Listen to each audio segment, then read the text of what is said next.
আমি আজকে একাত্মতা ঘোষণা করছি এই কারণে, আমি আমার সন্তানের হত্যার বিচার চাই। আমি বিচার চাই, আমি বিচার চাই। এই বিচার আপনাদের নিশ্চিত করতেই হবে। আমার সব সন্তানের কাছে আমার অনুরোধ, আপনারা আমার সন্তানের হত্যার বিচার করুন। কারণ হাদির শেষ ইচ্ছা ছিল যদি মৃত্যু হয় তবু যেন আমার মৃত্যুর বিচার হয়। আমি এই বিচার চাই। ইনসাফের বাংলাদেশ চাইলে যদি মৃত্যুবরণ করতে হয়, আর কত রক্ত দিবে আমাদের সন্তানেরা? আর সহ্য করার ক্ষমতা আমাদের নাই। আমাদের সন্তানদের বাঁচতে দিন। ইনসাফের বাংলাদেশ গায়েব হোক। আমরা আর সহ্য করতে পারি না।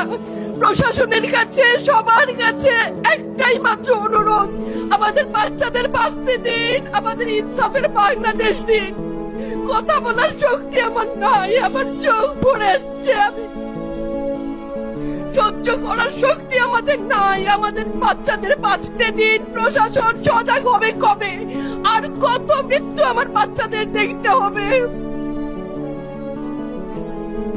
আমি কথা বলতে পারছি না। আপনারা সবাই আমার বাচ্চা হাদির জন্য দোয়া করবেন, আমাদের বাচ্চাদের জন্য দোয়া করবেন, আর ইনসাফের বাংলাদেশ যেন কায়েম হয় সেজন্য দোয়া করবেন। আসসালামু আলাইকুম।